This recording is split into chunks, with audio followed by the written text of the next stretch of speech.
In 1922, Henry Ford published the book My Life and Career. Recounts his entire life and thoughts on founding Ford and on many other issues. This book gives us a better understanding of a man who changed the world, even though for the first 40 years of his life he was unknown to many. The book is not a mechanical formula for some profession that readers can follow as directed. It is the comprehensive synergy of the objective laws of economics, science, and human behavior that Ford calls the universal code. Ford applies this code in every industry he enters to drive his business through while delivering high profits, high wages, and low prices. It helped him realize unprecedented innovations for industries ranging from coal mining to railroads, even to the medical field. The book describes the basic elements of today's Toyota production system as well as the human resource and organizational relations principles needed to reach all types of customers. About the author. Henry Ford was an American industrialist, founder of the Ford Motor Corporation, and a major sponsor of the development of mass production line technology. After 2 years of diligence in performing hundreds of experiments, in 1896, Henry completed his first car. Although it could only run at a speed of 10 kilometers per hour and lacked many other necessary features, this four-wheeler caused a stir in public opinion at that time.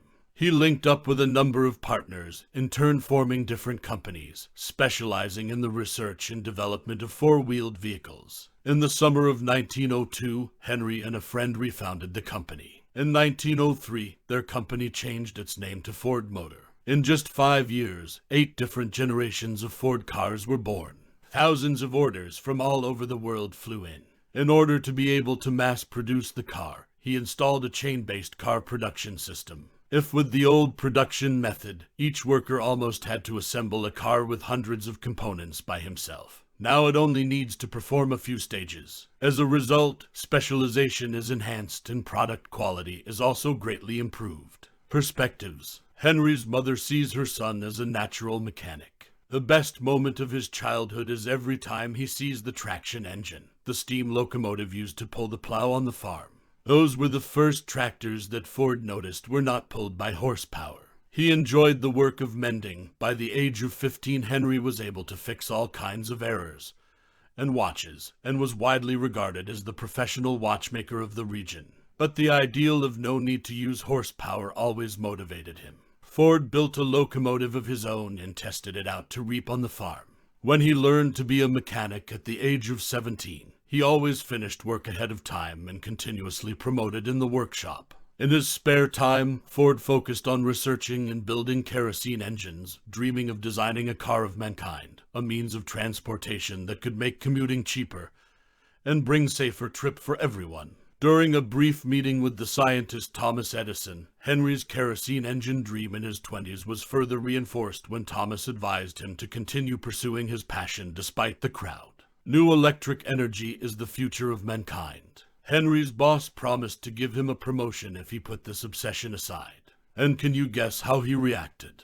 If I were to choose between my job and my car, I would choose the car and quit. It's obvious. Because I know the car will definitely succeed. I quit my job on August 15, 1899, and started manufacturing.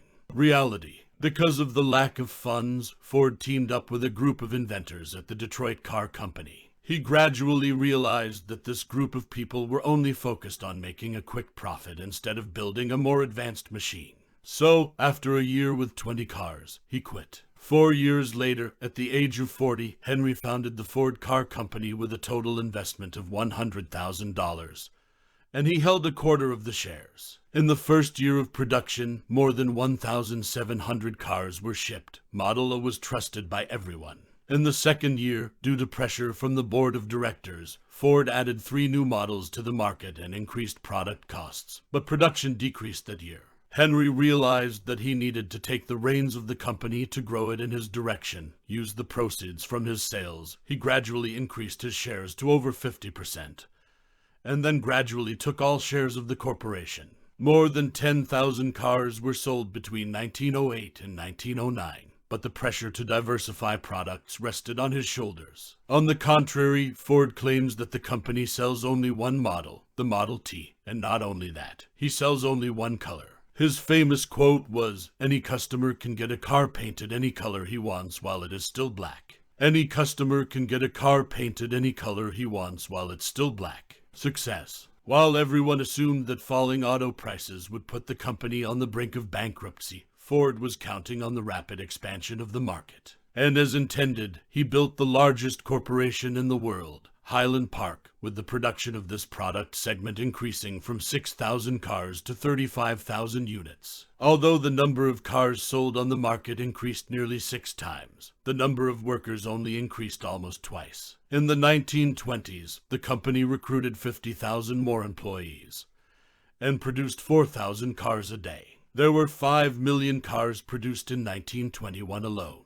By the end of that decade, 15 million cars had been built in the form of mass production lines. Global demand. The first car was considered a toy of the upper class, sold according to the financial status of the customer. Ford changes this by promoting the benefits of the items he manufactures. Customers can customize the price to suit their vehicles for each purpose, commuting to work or traveling with family. Cars are now sold according to the needs of customers. Anyone can buy a Ford. And yes, what made the Model T so popular was the price, which cost only $950 in 1909 to 1910. 10 years later, the price continued to drop to $355. Sounds crazy, right? In fact, Ford did not have the idea that a car must have a high price. His strategy is to set reasonable prices based on production costs. Like Sam Walton did with his Walmart store, Ford realized the company would make more money if it sold more products at a lower price, rather than going the other way. If you can sell high-quality products at low prices, you will satisfy a huge demand in the market that is called global demand. Career and remuneration. These production lines gradually became popular in America. Work that used to be intellectual has now turned into repetitive steps that are both physically and mentally boring. With wages above the average of $6 a day, the company's workers gradually became less interested in their work. The obvious thing that Ford realized is that higher wages will make employees work harder, their families are better taken care of, while strengthening the workforce and turning them into consumers. Only of the company, but also of other services. This will keep the economy vibrant. Ford's recruiting method is quite unusual. He wanted to find out more about the candidate's point of view than their name, age, marital background. He wanted to know if they had a real desire for the job. Lack of ability to speak English and having a criminal record were not a concern in this recruitment. Ford doesn't hire experts because they tend to look at the impossible more than the possible, so he prefers idiots who take problems with an optimistic mind and give their best. Work. Whether dumb, deaf, blind, or disabled are recruited with the same salary. Ford wrote, "I think that in order for an industrial organization to fulfill its role, the majority of its personnel must be able to perform a job ratio roughly the same as that found in most of society at large." That philosophy was taken for granted, but not in the 1920s. Ideal service. In the early days of the auto industry, Ford pointed out that we didn't have after-sales service. The manufacturer is only focused on selling the product rather than building a good relationship with the customer. Charging a premium for spare parts was once seen as a viable business approach, as customers had no choice but to buy them. Ford believes that selling a car is just the beginning of building a relationship with a buyer. He manufactures each part of the car and ensures that they are interchangeable, cheap, and easy to install. This ideal service may sound crazy when it comes to other businesses, but for Henry, building trust in the community is invaluable. In Ford's experience with innovators, the fundamental source of a profit focus can destroy a company's seed of innovation. Business is not just about making money, but creating something that enhances the quality of life. And if businesses do this, profits will automatically return to them. That is the law of cause and effect. Epilogue. As the ideal model of the 20th century, Ford converges all 4 elements to become extremely successful: unmatched ideas and a visionary vision with the potential to change the world. Obsession photos down to every detail can drive people crazy. There are also negative points in Ford. He followed the executives he recruited, believing in the conspiracy theory that Jewish banks would take over the American market. He was also ridiculed when he said that history is just bullshit. That expression represents the view that education is not simply memorizing facts and relearning the old, but teaching people how to think better, more innovatively. People with high or low salary, most of them still tend to choose jobs that do not require much thought. While Henry admired Edison's always creative thought, his achievements are truly inspirational. But what is the message Ford wants to send to readers through my life